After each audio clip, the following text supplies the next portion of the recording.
Hey y'all, welcome back to Gadfly, the podcast about third parties, fringe candidates, and just generally weird American electoral history. I'm Dusty Wilson. I'm Una O'Leary. Una, we have some breaking news. Just Whoa. hot off the fucking email presses. I don't know what fresh printed email smells like. But either way, it's hot. I mean, it's 100 degrees out. It's hot. Oh my God. Yeah, it's miserable here in Chicago.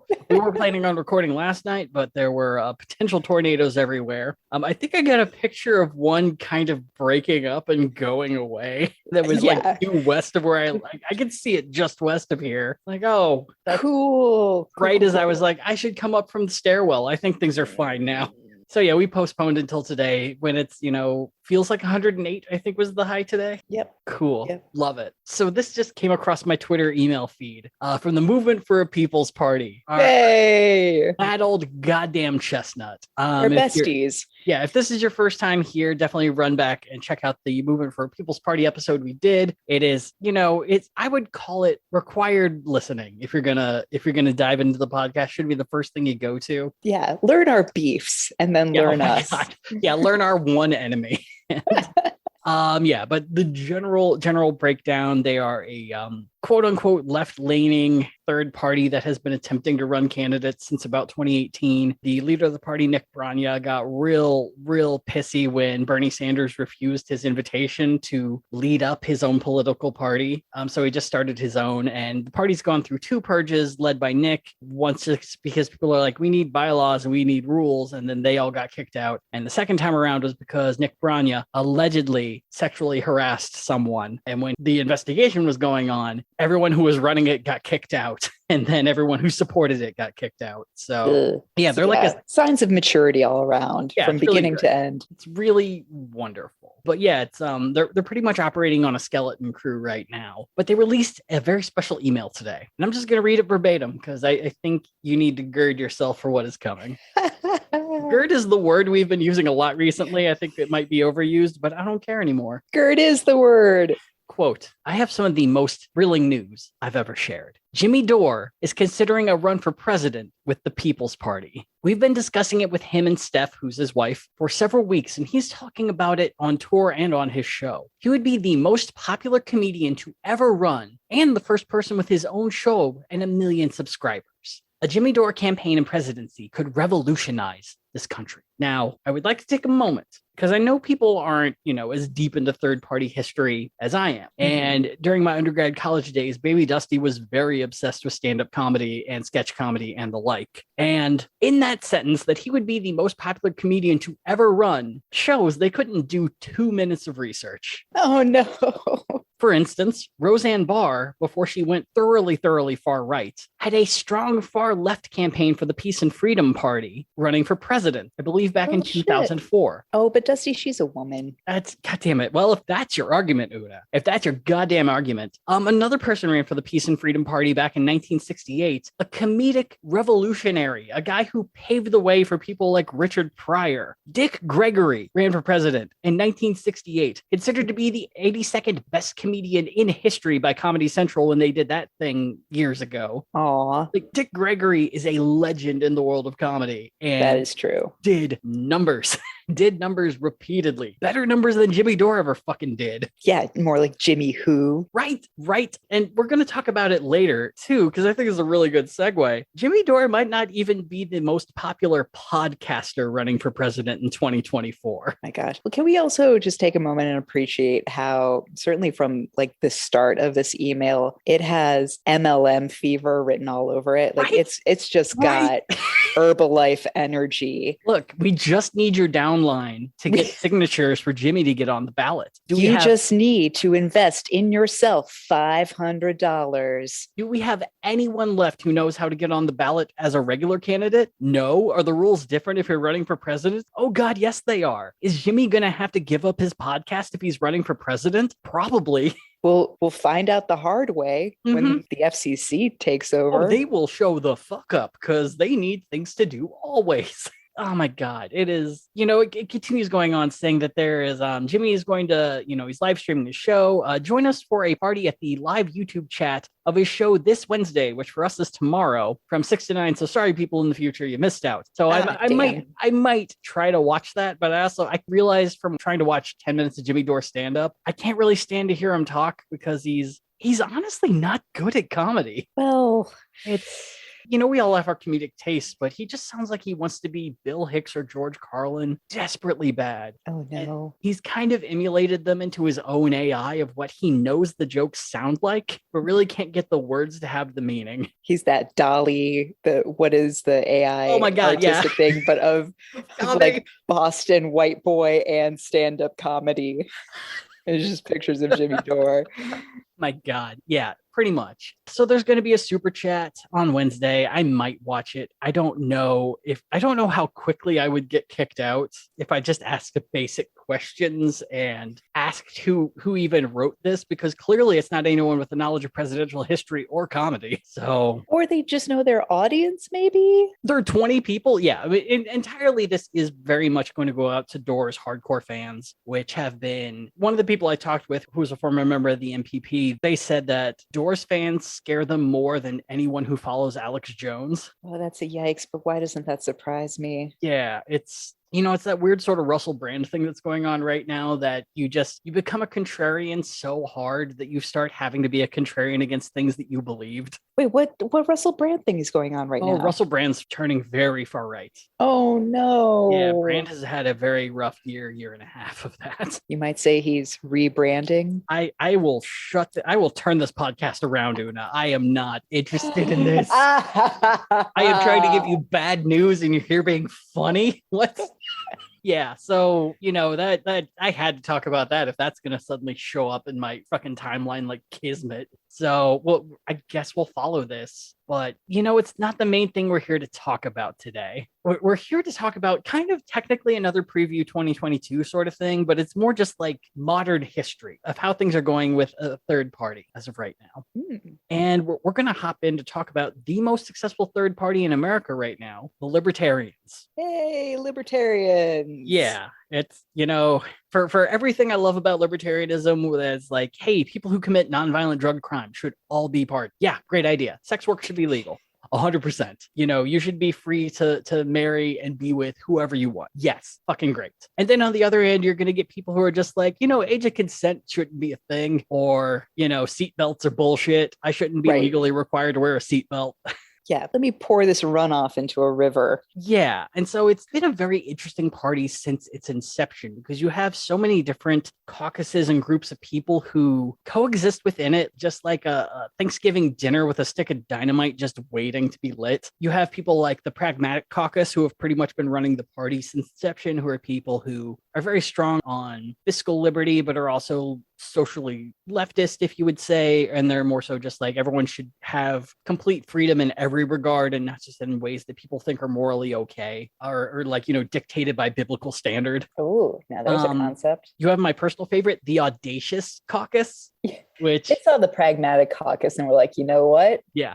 I believe that's like Vermin Supreme's a pretty good example of that particular caucus. It's people who like show up in fucking costumes, who have like a big ass yellow hat, or people who are just like driver's licenses are bullshit, and just like go out there and just yell nonsense, but typically harmless nonsense. I get the sense their vibe is like, for them, Burning Man isn't just a week. It's a lifestyle. Yeah. Yeah, I think, that's a really good way to put it. And so the Libertarian Party has existed with multiple different caucuses, kind of doing a push and pull, some getting more power at times, some not. But the pragmatic section of the party has really been leading the charge for the past decade or so, and has led the party into some of its greatest success throughout the many ebbs and flows since it was created in the 70s. But some things went weird a couple of weekends ago. Ooh. And to really kind of understand it, we have to talk about one of the subjects that I just have a really hard time understanding. Very much like Russian literature or Greek wine or Mike Flanagan miniseries on Netflix. There are just some things that I clearly can say, yes, this is probably very good, but my brain refuses to accept it. Economic theory is one of those things that falls into that category for me. It's something that I know is complex and interesting.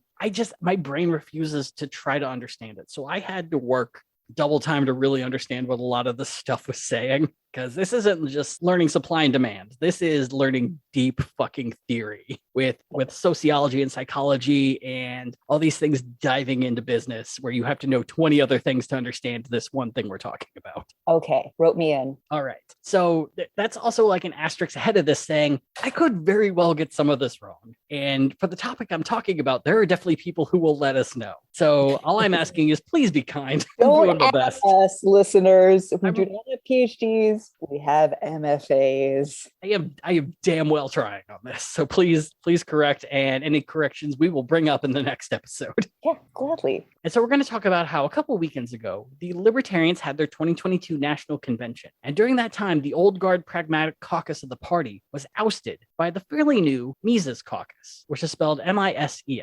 And to get an understanding of like what they're about, we have to understand the namesake of this movement. A fellow by the name of Ludwig Heinrich Edler von Mises. Ooh, Ludwig. So Ludwig was born in 1881 in Limburg, Austro-Hungary, which today we know as Lviv, Ukraine.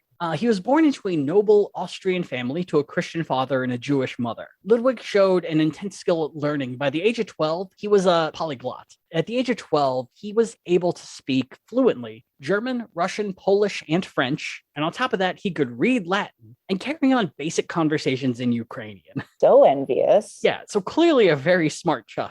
At some point, the Mises family would move to Vienna, where Ludwig would also attend college at the University of Vienna. And it's here that he would become engrossed in the topic of economics. Particularly, he became an ardent supporter of Karl Menger, the father of the Austrian School of Economics. Now, like I said, I hope I get this right. I'm trying my best. But the basic idea of this theory is based on something called methodological individualism, which is a belief in social sciences that social phenomena are subjective to individual motivation rather than class or group dynamics.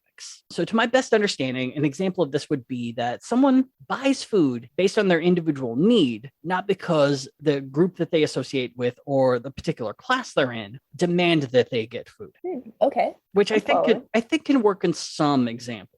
I don't think it explains fads very well. Like if you replace food with snap bracelets, I don't think anyone individually needs a snap bracelet, but you might individually need acceptance of a group. And so that might be the explanation there. You're existing within a society, and that society is suddenly getting snap bracelets. Yes. And then now they look cool. Yeah, and your individual need is to be society. Yes. Yeah. So the more clear aspect of the Austrian school is that they're super big into the free market and completely against any government intervention in the economy. And a lot of them view any sort of government intervention to say stop inflation or control pricing or anything like that as inevitably doomed and will only worsen the situation in the long run. An example they use is the belief that recessions are caused by low interest rates being held for too long and overextending credit across the population until it's completely defaulted. They're also really big on the gold standard, mainly because they view unbacked fiat currency as something easily manipulated by the government and allows them to just print as much of it as they want. The big thing, though, that has kept Austrian economics from entering mainstream belief is that they base their findings off of, feels rather than evidence, which Mises called praxeology. In his mind, you can only really follow economics through logical deduction, which through that they view as a much higher regard than, say, statistics or predictive models, seemingly because those models were created with other modes of economic thought, like the Chicago school in mind, making them useless for proving the veracity of the Austrian school. Okay, I kind of see where he's coming from in that, like, I think if anything, our modern day problem is the sense that's like, no, economics is a science, therefore it's like all truth-based. And it's like, no, first of all, it's a soft science. Yeah. There's a reason that phrase exists. And no one's combining a stock into a bond and getting oxygen. Yeah, yes. And as a result, it's like I think it's muddled the field considerably, not to take into account the fact that it's like, yeah, a lot of this is just irrational feelings being felt. Yeah. So it should also be noted that when presented with examples such as the Great Depression, where the government programs were created to help pull people out of poverty, the Austrian school often took what could best be described as the attitude of fuck them kids. And stated that it could have been fixed a lot quicker if the government just did nothing and let the free market correct on its own. I mean, isn't it the free market that got us into the depression in the first place? No, that was credit. That was people overextending on credit. Technically, a lot of people were getting stocks and bonds on credit because that was the hip, cool thing to do. They were getting 1920s NFTs, and then all of a sudden you have to sell your car on Times Square. But yeah, so the government at no point stopped in and was just like, hang on a second, maybe chill out with the 1920s version of NFTs. What? Yeah, I can slightly see what they're talking about, where it's just like, yeah, the government kind of got us into this, but at the same time, the government could have kept us from getting into it by regulating the stock market and, perhaps better information as to what stocks are actually valuable. How many of these are junk? How many of these stocks are being inflated due to just it being a fad that everyone's doing for quick jazz money? So it's from here that I began my theory that people who had created and evolved this mode of thought had never experienced poverty. Dusty, I believe you're onto something. So just from a brief look, Karl Menger, his family was minor Austrian nobility and very wealthy. And we already know that Mises was the son of an Austrian noble as well. So this seems to be a continual thing that, there were a number of other people I looked in where their childhood was not exactly well known or documented. So it makes it hard to continue this theory. And two people does not prove a trend. But if you're the creator of this, maybe understand poverty a little and what it takes to be pulled out of it. Because I think without intervention, the thing that tends to fix your situation is a lack of food and death. And that person is probably very much like looking forward to some, I don't know, government intervention in the form of SNAP, in the form of WIC. Yep. Housing vouchers. Mm-hmm. Yeah. To allow them the security to then go on and get an economics degree and maybe bring a little bit of economic diversity to this field.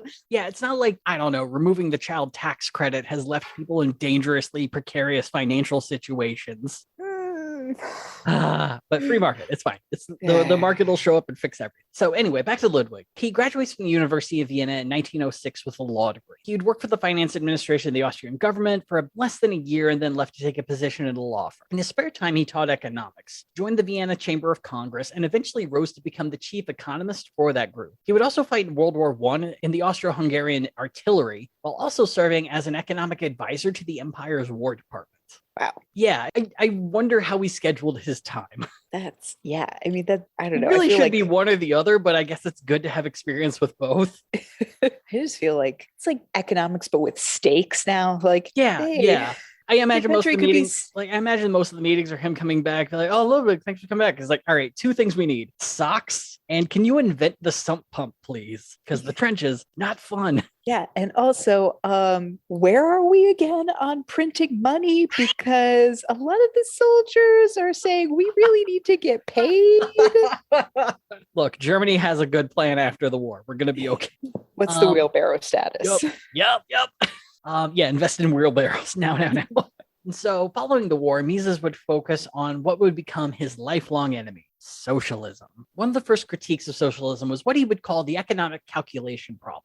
The general idea is that in socialism, and probably more towards a communist government, some goods would be created and sold by the government as a monopoly. Let's say potatoes. There's a government potato farm. The problem, though, is that if the government holds a monopoly on the goods and carries a universal price on an item that no one else can sell, then it becomes impossible to find an accurate market price for that item. Mises posits that the set price point also will not take into effect the rising and falling costs of things like transportation, storage, cost of production. It's a set price that can't really be changed across the board if, say, it's going to cost you more money to send it, across the country than to send it next door to where the farm is. Which, I kind of get it. It at least makes sense from an argument, I think.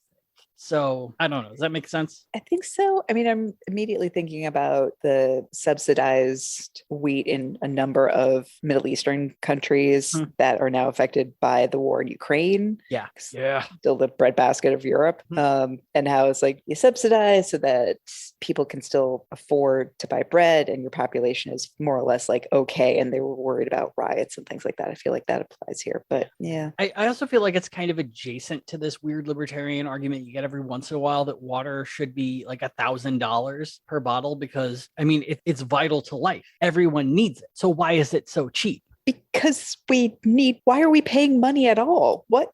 No, it's a good. Every good should have a price, Una. Every good should have a marketable price based on supply and demand. And if there's a large demand for an item, it should be expensive. So this is where I get angry, because then I feel like we just end up drilling down completely to the individual and not looking at the corporate welfare that happens. Okay. Yeah. It's like, okay, so what are corporations paying for water when they go into countries and pollute through industry? Yeah. Yup. I mean, we'll kind of get to that a bit later, but another asterisk. I'm going to say now, not every libertarian believes that water should be $1,000 a bottle. It's just an argument that I see come up in certain circles. Facebook posts. Yeah. Twitter's a hellfire. So the general idea that Mises wants you to know is that capitalism is always good, socialism is always bad. But you know what else is good? Just a little smidge of fascism. But not too much. Yeah. In 1927, Ludwig would publish a book called Liberalism. There's a longer name after that. Fuck you. But it's Liberalism, wherein he had the following to say about an authoritarian mode of government, such as fascism. Quote, "It cannot be denied that fascism and similar movements aiming at the establishment of dictatorships are full of the best intentions, and that their intervention has, for the moment, saved European civilization. The merit that fascism has thereby won for itself will live on eternally in history. But though its policy has brought salvation for the moment, it is not of the kind which could promise continued success. Fascism was an emergency makeshift. To view it as something more would be a fatal error." Wait, so he is or he isn't into fascism? What's happening? I think what he's saying is that, say there's a socialist party in your country. I don't know, let's say Germany. And it's been gaining more and more support, but socialism is bad. So what you need is a dictatorship of sorts, some fascism, to strike that party down to no longer exist. But once you have done that, a good fascist should realize that their necessity is over and step down. You know how fascists do.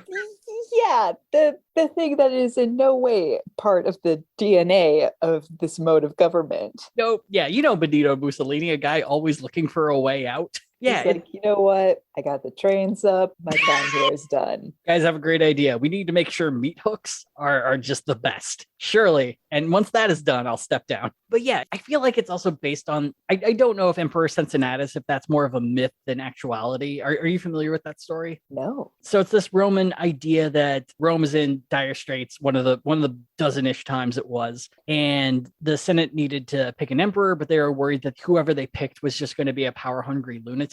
So they went to this, I believe it was a general, but he had retired to become a farmer named Cincinnatus, came to him and said, "Hey, we need you to fix everything. We're going to make you dictator, but you need to fix everything." So Cincinnatus shows up, fix everything in a couple of years, and then just pieces out, resigns the position, goes back home to farm.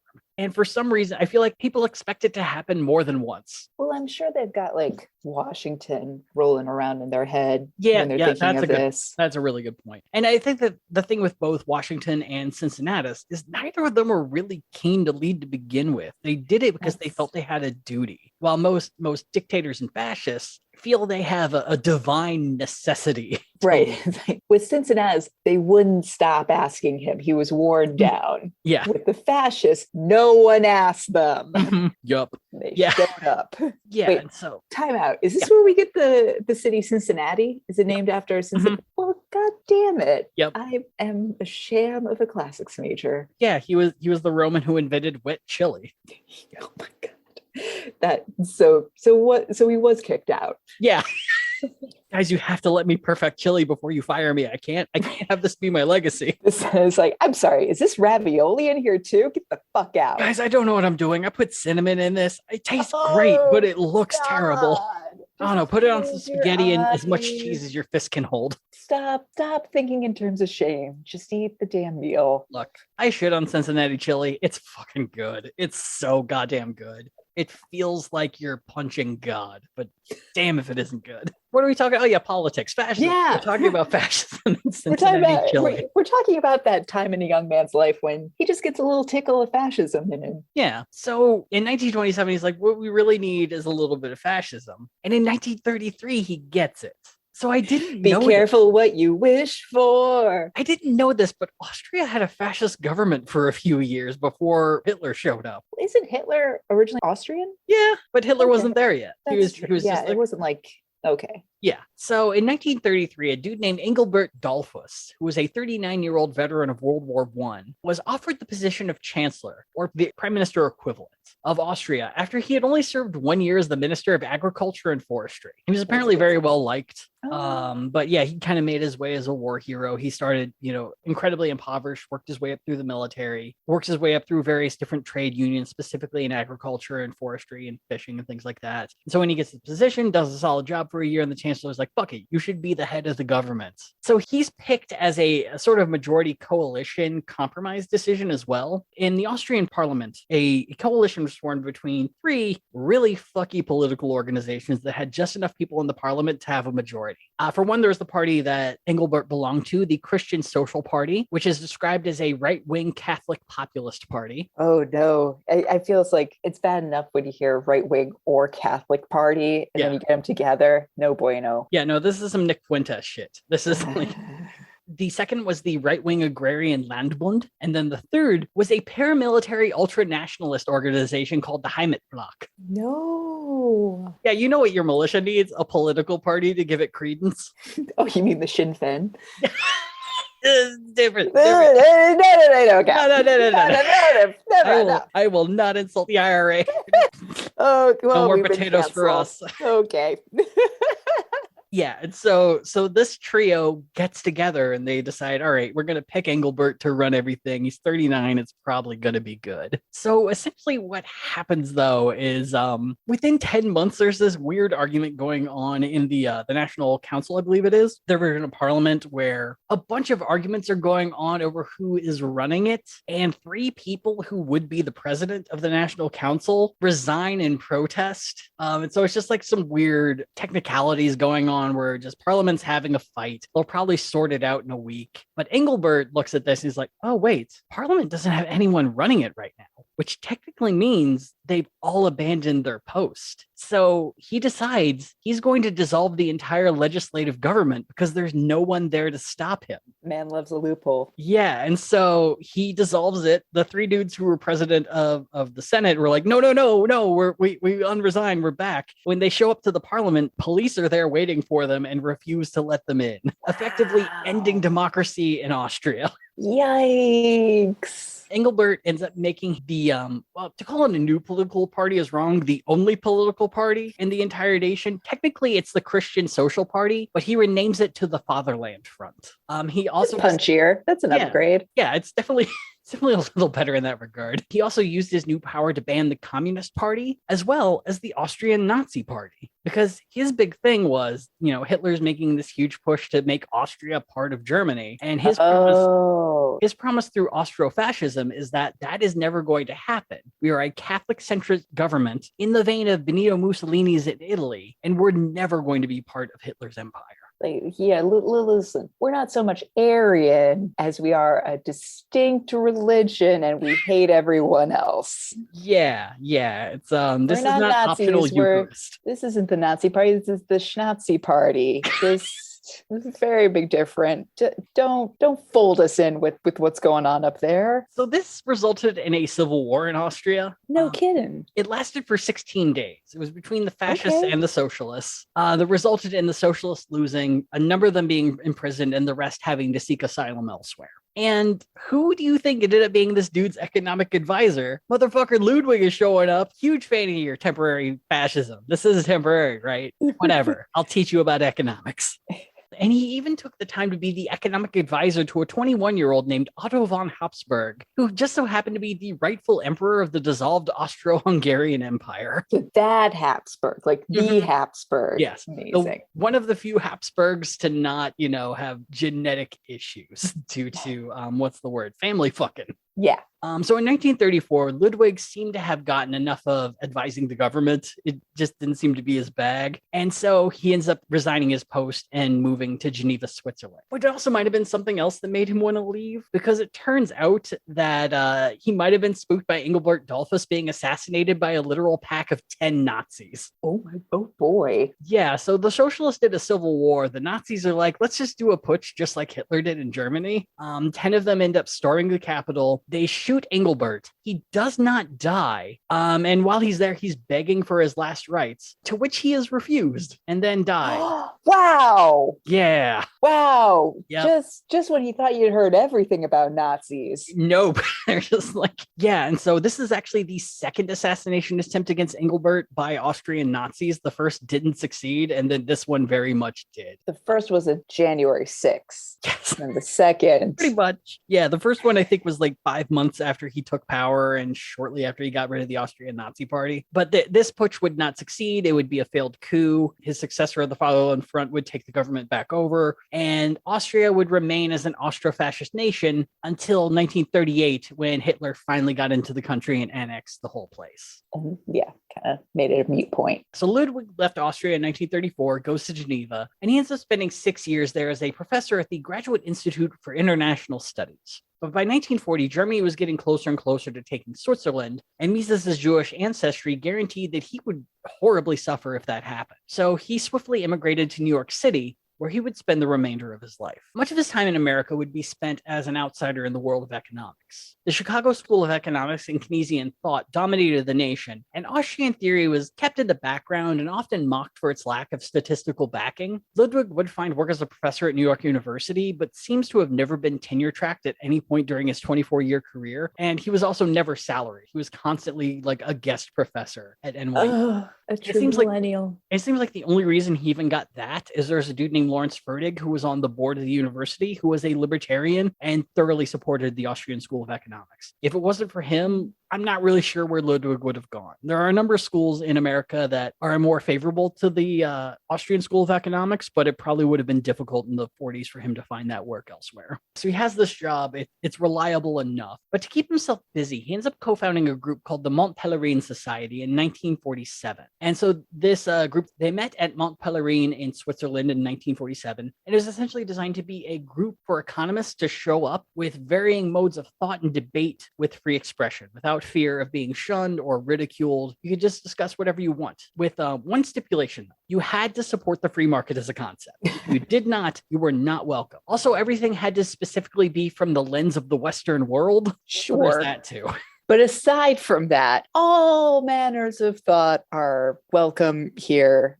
At our chateau in the mountains. You know, it was really interesting because a lot of people from the Austrian school were invited. People from the Chicago school were invited, which is based at the University of Chicago, from Milton Friedman. Mm-hmm. And so it really was kind of a really good melting pot for these, not niche, but specifically within your lane ideas. Yeah. Like bumper bowling ideas. And I realized at this point, I don't think I've ever really explained what the free market is. And if someone forced me to say what it is, I'd probably be wrong. So I looked it up. Hey. So the free market is essentially an economy where buyers and sellers can dictate the price of goods through supply and demand, and the government can't interfere. So I might have guessed that, but I don't really trust myself to have. It's good to be reminded. Exactly. You're right. It is one of those things I get totally bandied about. Right. It's one of those phrases that you hear it enough times you're like, yeah, I know what the free market is, but if you actually stop to think about it, not it's really. Like laissez-faire, invisible hand, that shit. So the third big thing, aside from, you have to believe in the free market, has to be Western focused. The main thing is this think tank, as they would call it,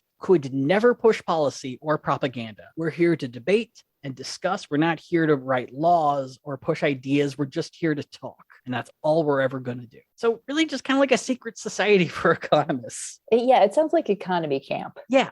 It sounds, honestly, if you're into that sort of thing, pretty nice. Yeah. And something that I feel like Ludwig desperately needed, because if you're being shunned by the majority of economists in America, you need a place where you can hang out with like-minded people, or people that won't treat you like shit. Yeah, just because you don't want to fuck with Chile's economy while it's down doesn't mean you're not an economist in your own right. So the society still exists today and has been able to uphold that basic ideal of debate over policy. Ludwig, however, also seemed to use the society as a way to alienate friends for the crime of having different opinions from him. Even within this little packet? Yeah, Ludwig, it appears, had a bit of a temper when it came to ideas. For instance, during a debate about the positive impacts of a progressive income tax, which is when the income tax rate rises due to the amount of money you make. So you pay a lower percentage if you make minimum wage, you pay a higher rate if you make $2 billion a year. Yeah. So people were discussing the positive aspects of that, to which he just stood up and called everyone a bunch of socialists and then stormed out of the room.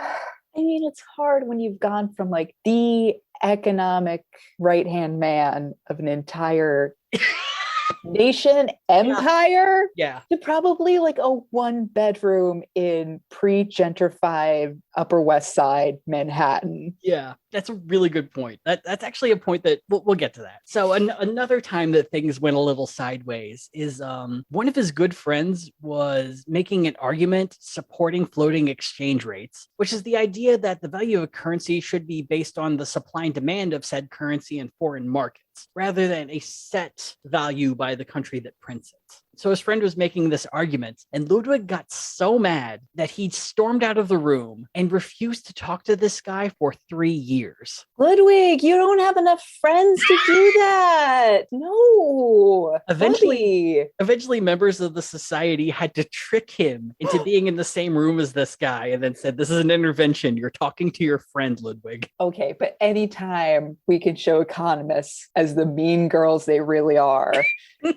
is appreciated. The final example brings in libertarian rock star, and I don't think we're allowed to talk about libertarians unless she shows up. Fucking libertarian laureate Ayn Rand. Hey! So Ayn and Ludwig were, I guess you could say, friends.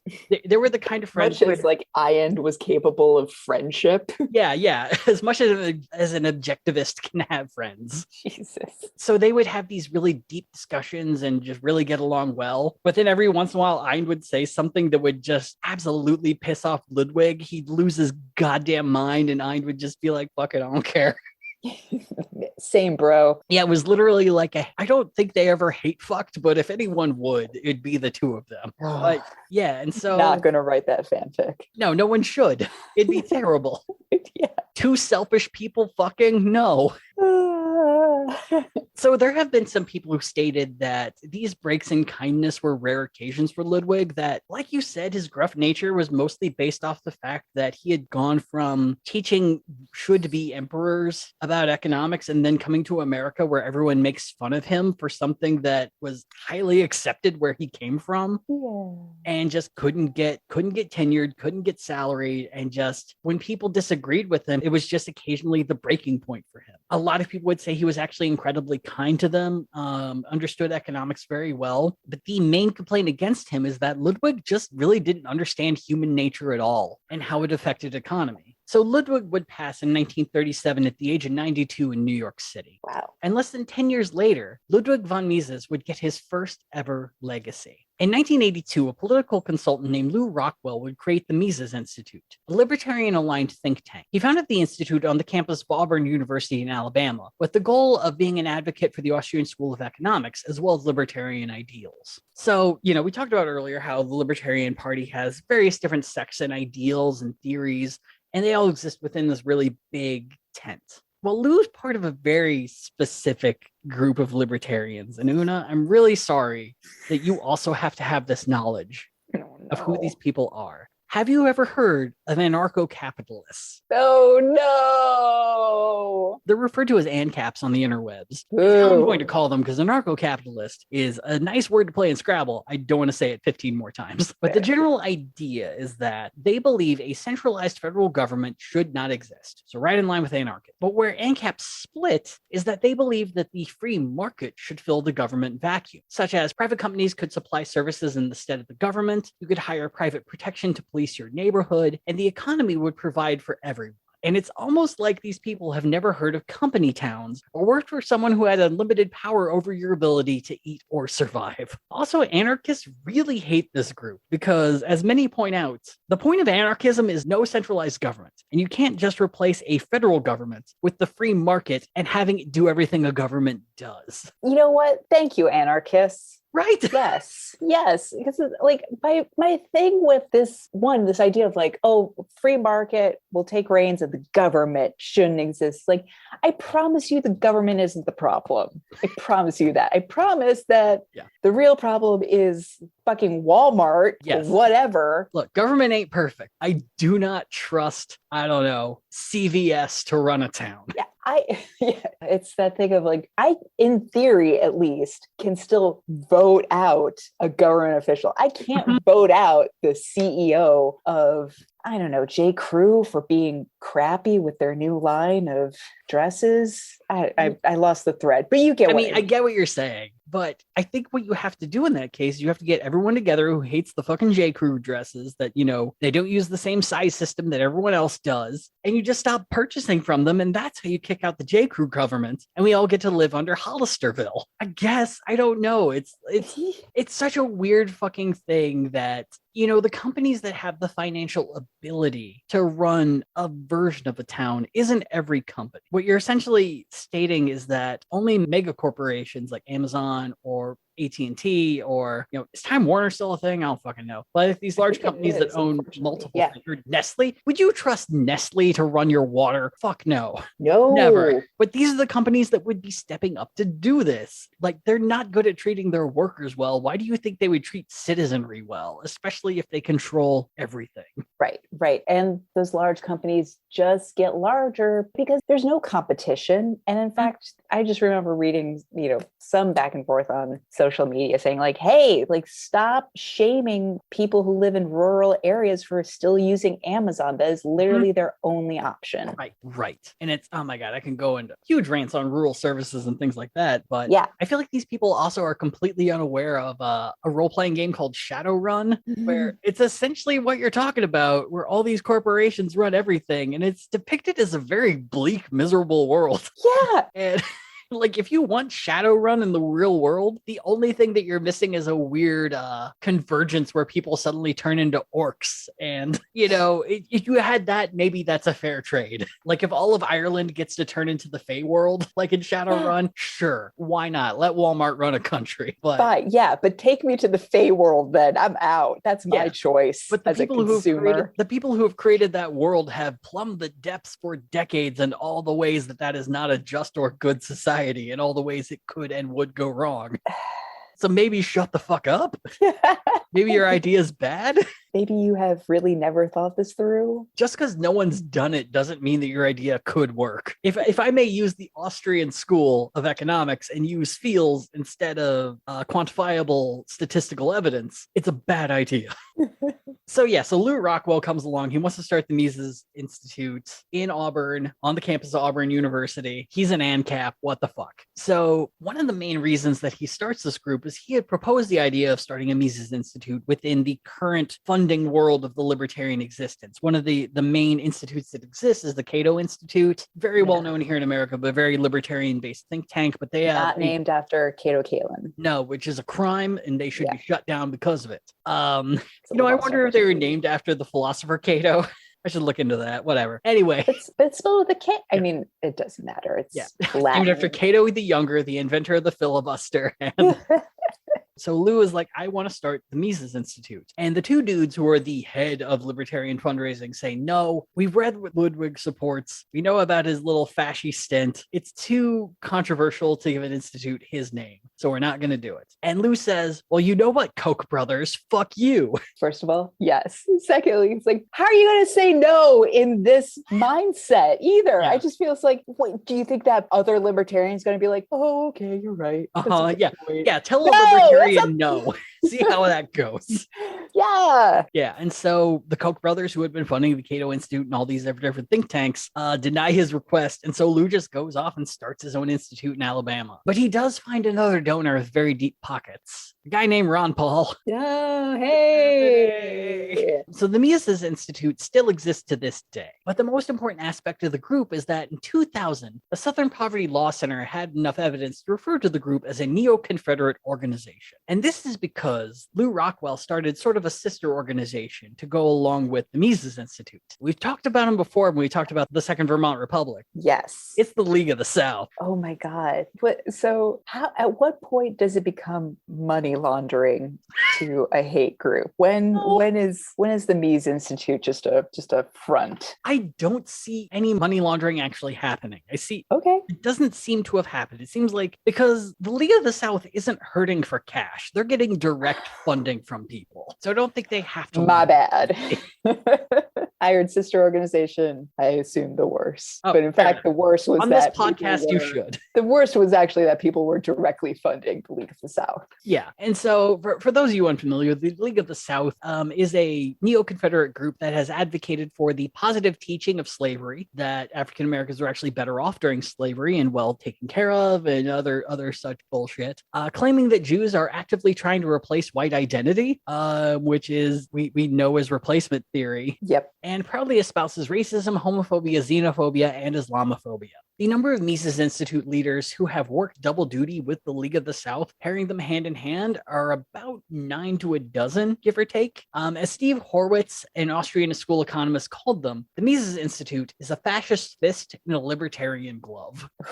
Jesus. And seemingly, it is from this group that the Mises Caucus would form, the group with the sole goal of taking over the Libertarian National Party. Oh no. I'm not even rooting for them all to fight. This is I feel bad. Yeah. This is not good. Yeah, let them fight.gif would fit in most situations. This one it's genuinely a sad tale, but let's continue. So in 2017, the Libertarians were coming off their most successful presidential campaign, if not political season, in their entire careers. But while Gary Johnson and Bill Weld were able to get millions of votes, a chunk of the party didn't view them as legit libertarians. Understandably, there's a bit of feeling in the party that washed up Republicans will show up, pretend to be libertarian just long enough to get the cash, and then bail. Gary Johnson, though, doesn't seem to be that sort of guy. He'd been with the party since 2011 and, decided to run for them and stuck with the party for quite some time. Bill Weld, though, is a bit different. So Bill Weld used to be the governor of Massachusetts and only joined the party because Gary Johnson asked him to be his vice presidential nominee in 2016. And then Bill jumped ship in 2019 to run as a Republican against Donald Trump in the 2020 primaries, which went not well. Yeah, I didn't even remember him. No reason. There's no reason. He was the best person who came forward to run against Donald Trump in the primaries. So this group was getting fed up with Republicans of former glory coming in, sweeping up endorsements and nominations for a cycle, and then bailing once the well had run dry. Plus, this was seeming to have the effect of pushing libertarianism more into the mainstream and watering down the party's more out there goals of pure liberty. It was kind of becoming that thing where it's like the music I like is starting to be liked by more people, so it's feeling less good, and we need to stop that. Like, these people are selling out now. Exactly. Yes. It is 100% Fall Out Boy from under the cork tree. It is. Some people are pissed. Some people are like, this is really fucking good. Some people are like, I was following this before they were even mentioned in Pitchfork. I went to high school with Pete Wentz. Fuck you. But yeah, and so there is kind of this, only real libertarians should be in the party. All these people are ruining it. And this Pragmatic Caucus that has taken over the party is watering things down to the point that we might as well just be a socially liberal, fiscally conservative version of the GOP. Yeah, man, we're just like cuck libertarians. Cuckatarians, no. Cuckatarians. We're just castrated libertarians, man. That's what Republicans are. Fuck my wife. Vote for Gary Johnson, please. Oh, no. So it's in that atmosphere that the party would get its first big crack. In August 2017, following the Unite the Right rally in Charlottesville, Virginia, party chairman Nicholas Sarwark would unequivocally denounce the Tiki Nazi rally turned riot turned murder. And he would also call out the president of the Mises Institute, a dude named Jeff Deist. Weeks prior to the rally, Deist had given a speech entitled For a New Libertarian, wherein he spoke of the party losing its way. He would finish the speech with the following, quote, "How about an abstraction like fighting for your country or freedom or your religion? Many people have and will fight for such abstractions. But if you ask soldiers, they'll tell you that in the heat of battle, they're really fighting for their mates, to protect the men in their units, and to fulfill a personal sense of duty. In other words, blood and soil and God and nation still matter to people. Libertarians ignore this at the risk of irrelevance." And in case you missed it, Jeff used the phrase blood and soil it, which on its own might not really seem like much, but in the context of history, you got yourself some Nazi shit. Oh no! Because Blut und Boden, or blood and soil, was the literal slogan of the German Nazi party. No! And also happened to be what those tiki fucks were chanting in Virginia. No! And Sarwark, knowing the reputation and anti-Semitism of the Mises Institute, called out Jeff for using that language in a public setting. And if that was enough fuel to throw on the fire, he also called out a guy named Tom Woods, who was a senior fellow at the Institute, for pushing paleo-libertarianism, which is a theory created by anarcho-capitalist Murray Rothbard. I'm sorry, paleo-libertarianism? Paleo-libertarianism. Are you ready for this shit? I don't know. Do I have a rare steak in front of me? Might as well. So in the 80s, late 80s, early 90s, Murray was getting pissed off at the Libertarian Party. They're getting too mainstream. They don't know what the fuck they're doing. We need to grow the party based on our ideals. And the problem, though, is that the party is too socially liberal for his liking. And this social liberalism is pushing away people like David Duke or Joseph McCarthy. We could have those names tomorrow if you just only would wake up. And Murray said what the party should be doing is appealing to both of these extremes to bring them into the party, or as he called it, quote, outreach to the rednecks. Wow. Yeah. Wow. Way to have a bad idea and shit on the people that you're trying to encourage. Yeah. Sarwalk would refer to this as, because he got into a bit of a fight with Tom Woods on this. And at one point he said, it's really telling that the one theory that you took from Murray Rothbard was the worst he ever created.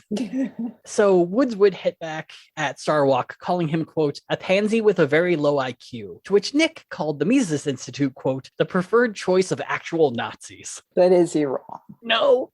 Look, I've seen Nicholas Sarwalk talk every once in a while. He seems like a decent dude. He just seems like kind of I'm not going to call him boring. He's just very by the books. He's just like, I'm here to get stuff done. I am wrangling cats and monkeys all in one go, and I'm somehow making it work. If we can get out of this without anything catching on fire, it's a win. And just shit just like pours off his back for the most part. I feel like he's got a marketing mindset to it. It's like, we just need 3,000 likes on this one post. I don't care if 2,099 or 999 are bots. The other thing about Sarwalk, and I hope I'm remembering this right, is he has two professions. One is attorney. The other is car salesman. Oh, that combo though. Dude's got words. Dude's got words when he needs them. So this full-throated rebuke by Sarwalk emboldened party members to decry the Mises Institute as white nationalist and unwelcome in the party. So instead of leaving, the Mises Institute formed their own coalition. They would make their first move in 2018 at the party's national convention in New Orleans. The caucus would endorse Joshua Smith, the publisher of the news site Think Liberty. And before you check out that website, I will warn you, it is down and it will reroute you to a very shady casino. Oh, it's called a virus. Probably shouldn't be using this computer then. No. So they endorsed Joshua Smith to run against Sarwalk for the chairmanship of the party. Within the year, the Mises Caucus had seemed to gain some momentum. 3 months prior to the convention, the Libertarian Vindicator, which is pretty much the only libertarian publication that also does polling, polled people who were going to be there and found Smith was going to beat Sarwalk 41-29. Mises members hammered on Sarwalk being, quote, too operationally incremental, too ideologically tepid, and too social justice warrior friendly. And Smith would state on his website that Sarwalk was more interested in, quote, virtue signaling, identity politics, and battles for infamy. However, at least according to Reason.com, which appears to be the journal of note for libertarianism on the interwebs, Smith tanked the debate. It turns out that when you try to debate an attorney/car salesman, he's gonna run circles around you. Yeah. There was some statement as to whether or not some dude in the crowd made some comment about Gary Johnson not being a real libertarian, and Joshua decided to take that as a question and answered that comment, to which Nick was like, okay, I can play this, and gave an impassioned speech about how Gary Johnson has done more for the Libertarian Party than anyone in attendance. A dude named Larry Sharpe, who's currently running for governor of New York for the Libertarians and got Andrew Yang's Forward Party endorsement, who had supported Joshua Smith at the time, said after that happened, it was done. He changed over to Nick. Yeah, he was just like, it was clear this guy had just lost. And he did. He lost 65-22 on the first round of ballots. Because in libertarian world, it's a series of ballots. You have to get more than 50%. If no one's gotten 50%, whoever got the lowest amount of votes is kicked off, then you vote again. So it can go on a very long time, or it can be really quick, just like this. So Smith might not have won, but the Mises Caucus performed better than they had actually expected. They also left the convention with a quote from Ron Paul calling them, quote, the libertarian wing of the Libertarian Party. There had also been like some weird shit going on where the guy who founded the party, I believe Michael Heiss is his name. Yeah, so Heiss had decided to kind of throw out a trap card into the world where he was pushing really hard to get Ron Paul and Judge Andrew Napolitano of Fox News fame to speak at the convention. Napolitano used to be a fellow at the Mises Institute, so he was trying to get them in, and Sarwalk was like, we don't really have spots, and they really haven't been advocating for the Libertarian Party party at any time. Ron Paul's a Republican, so is Napolitano, so we're not gonna make room. And Heiss was like, see, these people don't appreciate Ron Paul. They say Ron Paul did nothing for this party. Ron Paul came out and said, I've been a lifelong Libertarian member my whole life. I paid with a gold coin when I first joined. Can I have my coin back if I'm not in the party anymore? So Sarwark had to fall back and be like, of course, we'll make time for Ron Paul if he wants to come here and talk. What is happening? There's a description of these people I'll save for later, but I think it describes them very well when we get to it. Oh, I'll just say it now. So the description a lot of people have called them is terminally online. So you have people who are very adept at trolling for problems and throwing up these little traps to create drama. And Nicholas Sarwark is busy enough. And I imagine it's just like, this is, people are asking, it's not planned. We haven't reached out to Ron Paul. We're not going to do it. And there's like, we got you on that one. You're using proper procedure and treating us with good faith. That was your fatal error. You're a lawyer, but I've been told by multiple family members I would do well as a lawyer. But that just meant that I was an asshole as a small child. My website, Think Liberty, has been described as the best slot machine in Macau. Get all your money, turn in tokens. What's your social security number? It's awesome. So in 2019, Heiss would start the Mises PAC to raise money and endorse candidates that they supported and felt were the best fit for the Mises Caucus. By 2020, they would raise $96,000, of which $85,000 was spent on 27 candidates. They would go into the 2020 convention with Joshua Smith once again running for chairman and endorsing Jacob Hornberger for president. For more on Hornberger, you can check out our 2020 Libertarian Convention episode, but if memory serves, I remember Hornberger being kind of an obtuse dick about most things. Like, he seemed really angry about everything, but was really low on ideas that would actually work. If I remember right, one of his ideas is that, if someone's polluting your river, just sue them because everyone can get an attorney. Oh my God. We shouldn't have the EPA. Right, because tort reform hasn't made sure that there is no chance in hell you're actually going to see the inside of a courtroom against a multinational corporation with billions of dollars behind it. Yeah. And so like Hornberger is very much like from what I remember, just an obtuse dick about nearly everything. So, but both endorsements of Joshua Smith and Hornberger would ultimately fail, with Joe Jorgensen beating Hornberger in the fourth round of voting 51-28, and Smith losing to attorney Joe Bishop Henchman 55-39 in the second round. But that is still a gain of 17% for the Mises Caucus in 2 years, and they had no plan to just sit back and hope things would continue to go well for them. Ultimately, the Mises Caucus would spend 2021 perfecting the one tactic that would make them invincible in 2022. Take over all the state affiliates of the Libertarian Party that you could. So this is a tactic that's been working really, really well for the right recently, where, we have a lot of focus on congressional races and Senate races and the presidency. No one's really paying attention to things like school board or local auditor or who's running your local party. And so there's less attention being paid on who's running the state affiliate of the Libertarian parties. So these people can recruit a ton of members, hop in during elections for things like state chair president, treasurer, things like that, overwhelm the system and just take it over by sheer numbers. It's actually something that the Proud Boys did with the Miami-Dade GOP just this last year. Oh, shit. Okay. Yeah. Ugh. And so when you're not expecting it, it's very easy to get blindsided and kicked out. And nowhere has this tactic been more publicly viewed than the New Hampshire branch of the Libertarian Party. So the group had taken over most of the positions in the party, with the exception of the state chair, Jalita Jarvis. And the main reason they didn't go after her is they just kind of assumed that she supported the cause. She hadn't said anything that said, she was more of a Sarwark supporter or Bishop Henchman, who's now the leader of the party nationally. They just assumed that she was fine with what they were doing. So they went about, did their thing, and selected a guy named Jeremy Kaufman to head up their social media. And Jeremy has some, what's the opposite of a banger? Duds? Boners? Yeah, he has some fucking boners of opinions. I wrote him down as an unrepentant dick, and I think that will track. So here's a soupçon of some of his tweets that a greatest hits, if you will, of things that Jeremy Kaufman said on the New Hampshire Libertarian Party Twitter. Legalize child labor. Children will learn more on a job site than in a public school. At least the minimum age to work is a states' rights issue. Federal minimum work ages are unconstitutional. And yeah, you might be like, we've had a history with that. That's why there's a law. He follows this up by saying, child labor laws don't prevent 4-year-olds from working in coal mines. They prevent 14-year-olds from working in flower shops. Bro, they also... they can also prevent 4-year-olds from working in coal mines. Look, I think we all remember the musical Oliver, where those kids were just trying to work at a flower shop, but the local government adjudicator wouldn't give the approval because they weren't 16 yet. Great musical number. Yeah, it's a continual theme with Jeremy Kauffman, is that he doesn't really want to view what he says in the context of history. Which is, once again, like one of my biggest complaints with libertarianism. It is far too optimistic about human nature. I wouldn't even, I guess optimistic. I don't even feel like it's optimistic. It's just like, I want to sound more eloquent than just saying dumb. But it's hot out, and I am also dumb. Oh man, that's actually our. So I'm just gonna leave it there. The... This is Benunda O'Leary, co-host of the Gadfly. My God, that's gonna look so good on PR.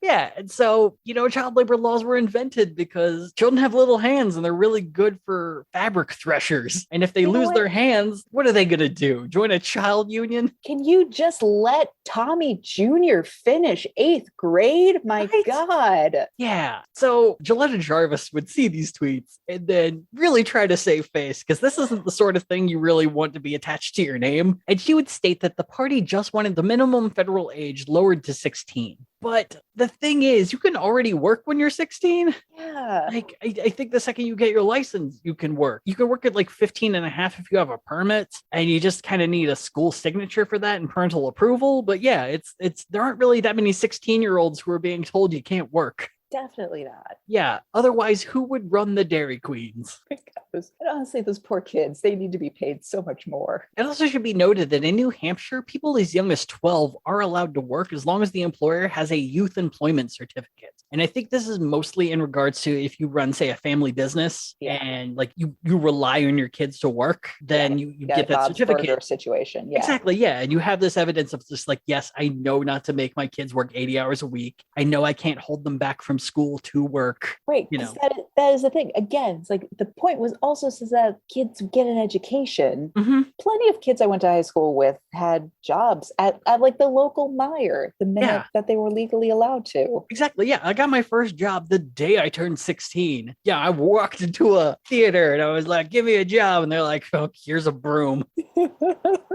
I didn't have to jump through any legal loopholes to work at the Cinemark. It was the one time you got to feel like a baby boomer. Right. You walked in and they gave you a job. Right at the end of that beautiful time. So yeah, Giletta's trying to save face, but Let me also pause and just say, like, I won't condone the tweets, but as someone who does somewhat oversee the social media for her own employment, there is a part of me that is like, God, that is the dream, though, to just go unhinged on whatever is like your own personal vibe. Mm-hmm. Like I get to decide what the party is. On like a company Twitter. You should have known better than to give Jeremy Kauffman a 270 character limit. So let's move on to another tweet. Quote, The Libertarian Party has reversed its position on closing Gitmo. It must be left open so that Anthony Fauci and every governor that locked their state down can be sent there, never again to be allowed inside the United States. Well, what do you want? Do you want government or do you want no government? Right. That seems, I know he's making a joke, but some people thoroughly believe that should happen. And my dude, it goes completely against what your party stands for. It's just poor structure. If you're telling a joke, that's not good structure for what you're trying to do. No, man. And in today's climate, you better have that /S just so everyone's on the same page. But also there are a lot of libertarians who believe that any sort of pandemic mandate is verifiably illegal and should not happen. So huzzah. Let's go to Martin Luther King Day. No. Quote, Black people in America get special access to essential drugs, receive special federal funding due to race, and are first in line for every college and every job. America isn't in debt to Black people. If anything, it's the other way around. I don't have the time to explain how any of that, it's like he learned what affirmative action was and decided that, okay, it's that, but I'm going to multiply it by 1 billion. I promise you, the enemy's legacy, kids. Number 4, All Republicans want to do about wokeness is whine. Libertarians have solutions. Repeal the Civil Rights Act, eliminate disparate impact regulations, end affirmative action, and cease federal and state school funding. Now, for this one, he did get some pushback in the comments. He was asked by one person, hey, how are you going to fund schools if state and federal government aren't paying for them? To which he said simply, quote, schools would be funded the same way they were when this country was founded. No citation, no link, no, he's leaving it for folks to research on their own. So I did, Jeremy. Oh, no. So in 1776, schools were mostly funded by not being funded. Schools were kind of more of a city thing, and small towns would occasionally get tutors who would come by for a few months and just go from town to town teaching out of people's homes. It wasn't really what you would call a school, as is like some education. Well, you spend the rest of your time working on the farm and keeping your family alive. Yeah, with all those child labor laws not in existence yet. The schools that did this charged a fee for students and really only existed for the wealthy, with some bones being thrown to very promising poor students. And by that, I mean white men. You had to be a white dude. Otherwise, no schools. Some religious groups would make some more affordable schools as well, but would always teach through the prism of their faith. So, to my understanding, Jeremy thinks that was a good system, that we should just let rich people build school, charge money to get in, and anyone who can't afford it might get a tutor that lives in your home for a little bit. I mean, I'm surprised he didn't go a much easier route and just say charter schools. Yeah. Oh, no. He says we need to go beyond charter schools as a statement. Okay. I think he makes at one point. Or so. And then secondly, it's like, yeah, no, it's not a system. And it also gets to the heart of, like, I think both of our deep confusion with some libertarian aspects and certainly like libertarian people of just like, do you think you're going to be really rich forever or soon in the future?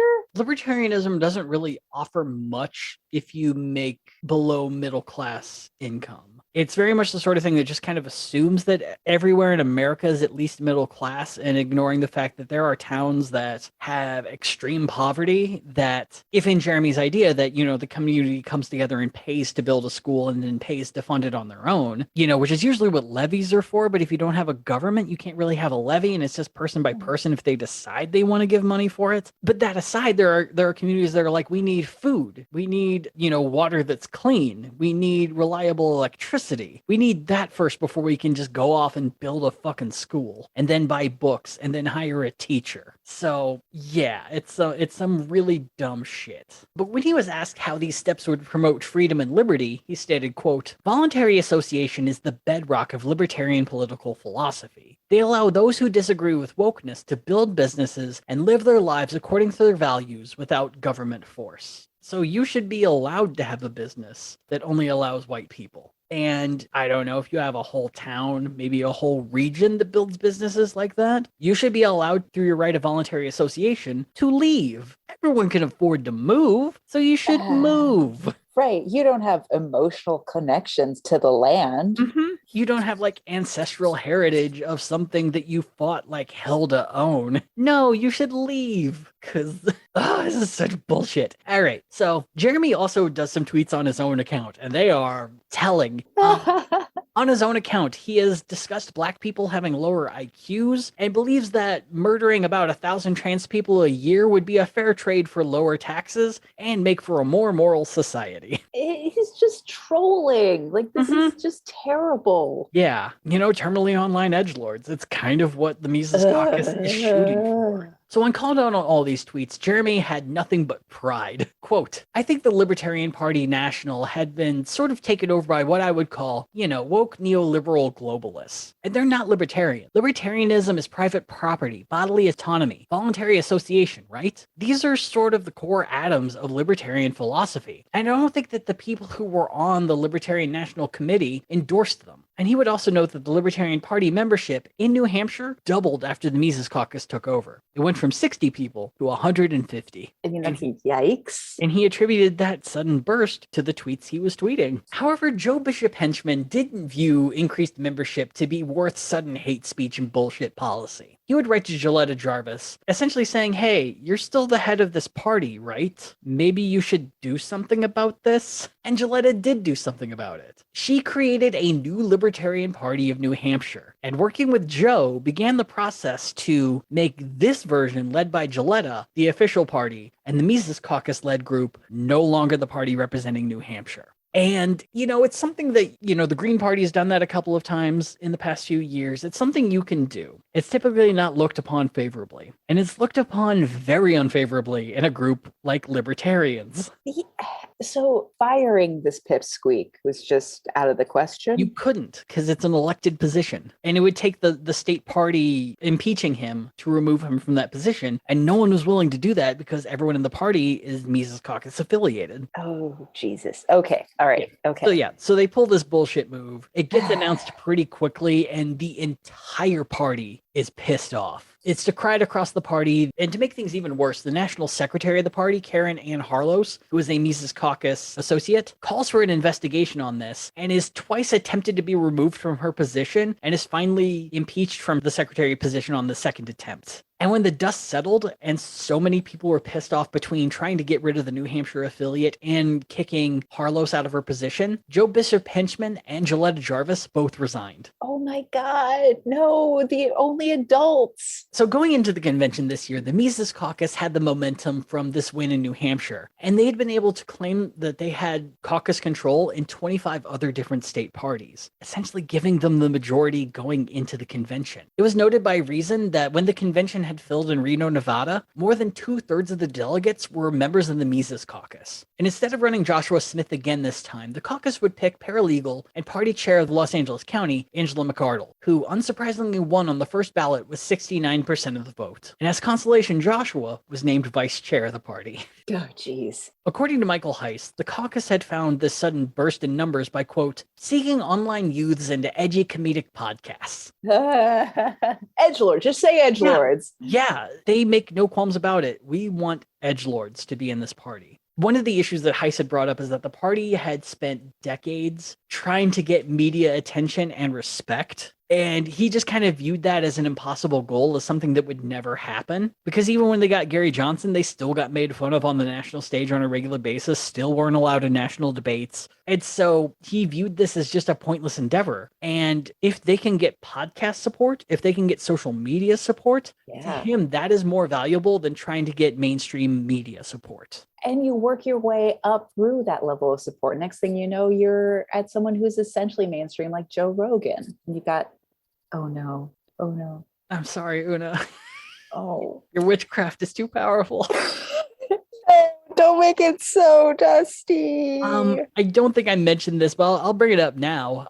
So they're looking ahead to 2024 on who they're going to run. The lead seems to be this guy named Dave Smith, who is a comedian and a podcaster who is really good friends with Joe Rogan. And to compare the subscriptions that he has for his podcast and Jimmy Dore, dead tie. Wow. Statistical tie between the two. Dore has like 200 more, but it's essentially a tie. It's not great. So after taking leadership, the Mises-led caucus went about removing the statement, "We condemn bigotry as irrational and repugnant," from the libertarian platform, and also removed the pro-choice plank of their platform. Because, like I said, the thing that they really hated about the party is all this socially liberal stuff of just like, fuck whoever you want, do whatever you want, man. We do not care. That's part of your personal liberty. And since there has been pushback against LGBTQ people and the like, libertarians fighting for the rights of those people is now viewed as social justice and unwelcome. Yeah, because they went for the incel vote. Mm-hmm. Yeah, you go after edgelords. You're not going to get people who are very kind to folks. It's not edge ladies. Reason did note that they had to edit one of their articles because they referred to the people that Heiss was going after as like angry men online. And they were like, we have to fix this. Heiss didn't specify what gender they were going after, so we have to change this. But yeah, it's very clear that like, yeah, you're going after angry white dudes.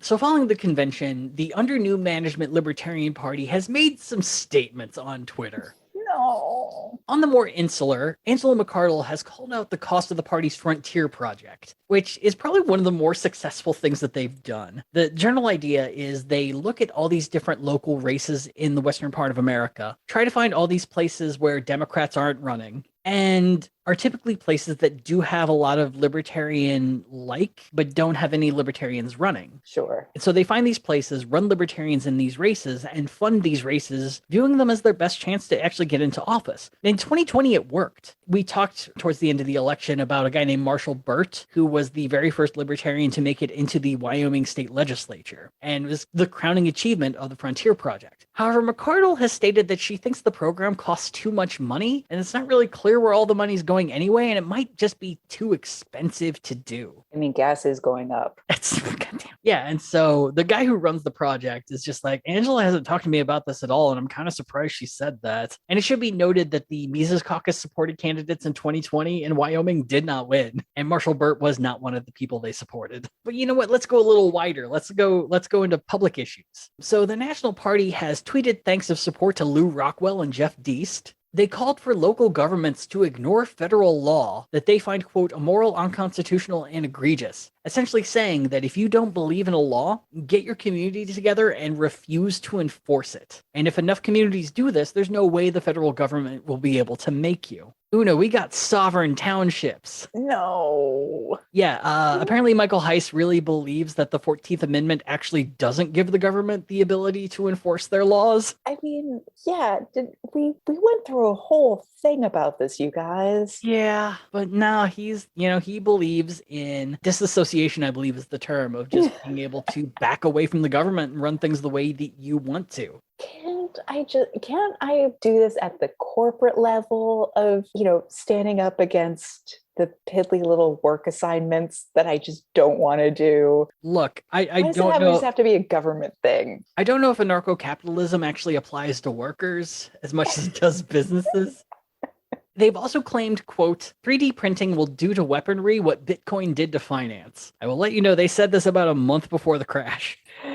I mean, we are talking about two very, very different things. One being a physical object you can hold in your hand. Yeah. The other being a made-up sense of currency. In the wake of Uvalde, they've definitely made the statement that there shouldn't be any limits to any weaponry whatsoever, that you should just own what you want, and have decried a number of weapons legislation that has come out. And you can make the argument that a lot of gun legislation that's come out since the 90s is cosmetic at best, where it's like this part of the gun should be over here, and that you shouldn't have a bump stock, and that magazines should look smaller. They could contain as much, but they should at least look smaller. But they're going all the way to just like, you should get rid of the law that says you can't mail guns to people. Right. You should be allowed to make a ghost gun in your own home. Mm-hmm. Yeah, despite the fact that they're very dangerous to make if you don't know what you're doing. Like, that's the big one. It's, if you want to make 3D guns, you should probably take a class and get licensed to do it. That's, but that's not libertarian thought right there. That's definitely not. There should be a banning of any government interaction with schools. They push for mass libertarian immigration to New Hampshire, essentially creating an entire state that is majority libertarian, which I would normally shrug at that. But since they've kind of gotten a huge racist, white supremacist lean to the party now, it sounds a whole lot like the American Redoubt, which was a continuing movement to try to get racists and white supremacists to move to the Pacific Northwest to create their own communities and essentially try to take over a state. Oh, good Lord. I mean, New Hampshire deserves so much better. Right. It's a weird state, but don't fuck with them, man. They also want to ban any future pandemic mandates or requirements. But finally, and this one's a real gem, calling for a national divorce like Brexit for any states that wish to leave the Union. This is just dumb. This is more edgelord bullshit. That doesn't even work. It's not working for Brexit. Yeah. And look, I mean, we've brought up the Second Vermont Republic, the California National Party. Like, there are groups who would like to be their own country. I feel like they have plans, and not just saying everyone should break up with no plan and using Brexit as like the ultimate workaround for how it could work. Like, maybe create a plan. If you want to create a plan for breaking up America, sure, I'll read it. But until then, fuck off. I'm not reading shit until the plan is like, give it back to indigenous communities. We don't even know what. Right. It's like, hey, we are but guests here. But that's never the point. That's never the point. Nope. Yeah, do you think Oklahoma libertarians in the Mises Caucus are going to be like, yeah, we're going to make all of Eastern Oklahoma, give it to all the nations that are living there? Right, because they're not going to fucking do that. Supposed to be. Yeah, they're not going to make this. They're not going to make the state of Sequoia. It's not going to fucking happen. So the big question is also, what the heck is the rest of the libertarian old guard gonna do? After the convention, a number said that they're not going to leave the party, that they're just kind of gonna, sit back and see what happens. But there have been a large number of high-profile resignations and people leaving the party in the past month. There has been concern, though, that the Mises Caucus is overestimating the ease of getting on ballots because the National Party just made it look too easy. And the number of people who have done the work to make that happen have left. And so there's a worry that in 2022, a lot of people have already made it onto the ballots and a lot of work's already been done. And so they're just going to assume it's going to be that easy in 2024, and it might fall apart by then. And there are a number of people in the old guard who are like, we'll show back up in 2024 when you guys have had your fun, and we will rebuild from the fucking ashes. We've rebuilt before, we'll rebuild again. We are a phoenix. Phoenix of the free market. But then there's like kind of another thing that's going on. And it's mainly that Pragmatic Caucus libertarians, some have gone and made their own party. And specifically, the most high-profile version of this is in Pennsylvania, where a group has formed the Keystone Party, where they're already working on getting people on the ballot for 2022, mainly because the Libertarian nominee for governor in Pennsylvania isn't a Mises Caucus guy. He's a Keystone Party guy, and they are working like hell to get the Keystone Party on the ballot and to kick off the Libertarian Party. Wow. I mean, all right, mazel. So I don't know how many people are going to be doing this. As far as I could tell, the Keystones are the only people given this a shot, but I wouldn't be shocked if this happens in 2024.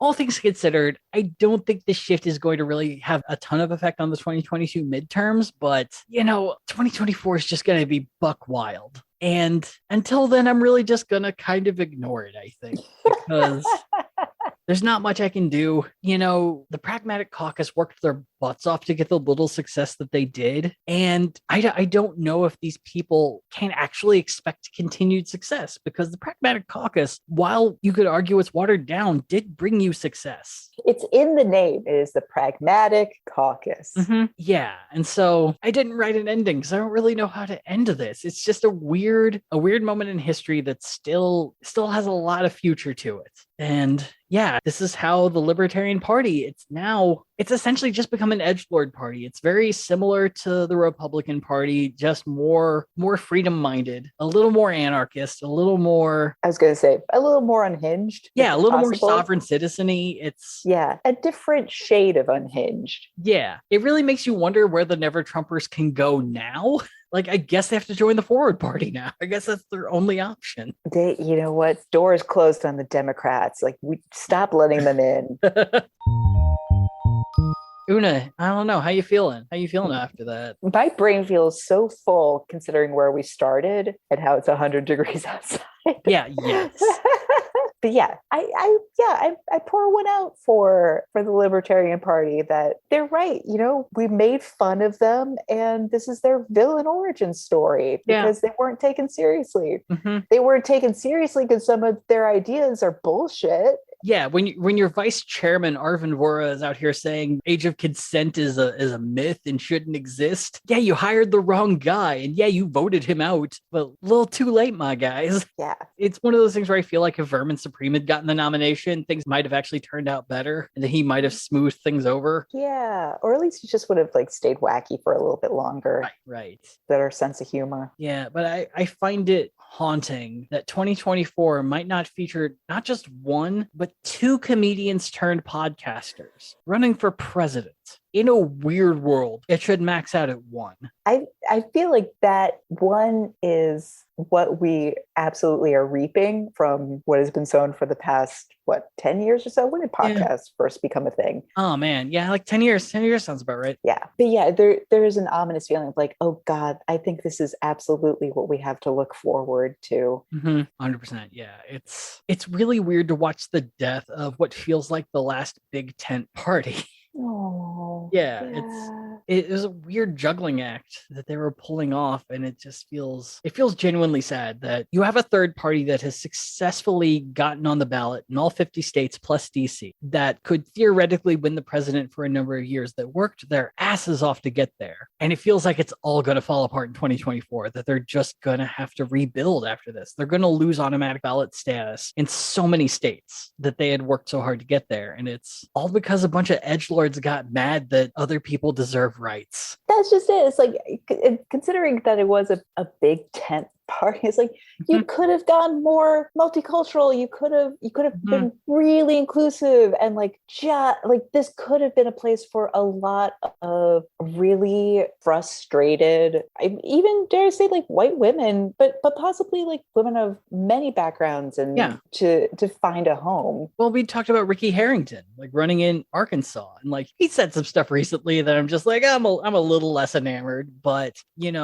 the Libertarian Party becoming more than just old white men it's been interesting to watch. And for the party to suddenly shift from everyone deserves the ability to live a life of pure freedom to everyone deserves that, which means I should be allowed to tell people they don't deserve that freedom. Yeah. That their freedom should stop existing the moment they enter my property, whether it's my home or a business. Or just general shouting range. Yeah. It's really fucked up and really sad. Really genuinely sad. And going into 2024, it's tough to figure out who are going to be the third party adults in the room. I feel like the Green Party feels like they're spending 2022 getting their house in order. Good for them. You got to do it. They had a rough period after Jill Stein started really showing that she was kind of a Russian plant and not really having the best interests of the party in mind. No one's going to forget her shitty alt-rock music. Oh my God. And there has been a really big push of youths taking positions of power in the Green Party, and the old guard seeming to actually accept it. I'm waiting to see how that goes. Fingers if that crossed, actually man. works, that would be amazing. It'd be interesting to see the Green Party in America gain the sort of respect like it has in Germany and other European nations. But it's fucking scary to look into 2024 and just be like, I don't know who the third party adults are going to be. It's really fucked. So the next episode's going to be funny. If that helps, it's gonna have some goofs and yak 'em ups. I love this. Last week was ragey. This week is heady. Yeah. So as a preview for the next episode, we're going to be talking about a political party that never did anything except raise about $5 million in venture capital funding. Hey, is it a grift? No, it seems like an honest attempt that turned into nothing. I haven't done all the research yet, so a grift may arise. But in the next episode, we're going to be talking about the 2012 attempts to have a presidential caucus on the internet. We're going to be talking about America Elects Party. We're going to be having some people coming back from the old times. We're going to remember that you can always trust a buddy. We got a buddy. We have the buddy coming back. Former governor of Louisiana, Buddy Roemer, will be playing a part in this. Yay! So that's happy. That's fun to talk about. So we're gonna keep following this. This is the job I suddenly gave myself, and it's somehow so proud of you. Not as fun as I hoped it would be. Oh no! Don't say that. It's fine. Vicariously through you. Yeah, we'll watch Jimmy Dore realize that it takes work to run for office. We'll watch the libertarians do what they do, and until then, we'll see you next time on Gadfly. Podcast for president, I guess. Are we gonna run? No. It's only if we grift our way. Oh my God. Gadfly is a production of Added Serotonin. Our episodes are edited by Brianna Valentine of Rem Alternus Productions. Our theme song is Sophomore Makeout by Silent Partner, and you can find us on Twitter and Instagram at GadflyPod. Ready to level up your cosplay game? Check out the Geek Forge on Etsy. With a variety of props to give your photos that extra spark, you'll find just what you need. Hold magical fire in the palm of your hand, or take a potion to restore your mana. With a large variety of colors, you can choose your own magical flavor for your cosplay. Bring drama to your photo shoots with these vibrant props and more, all available at the Geek Forge. Are you ready to level up your cosplay?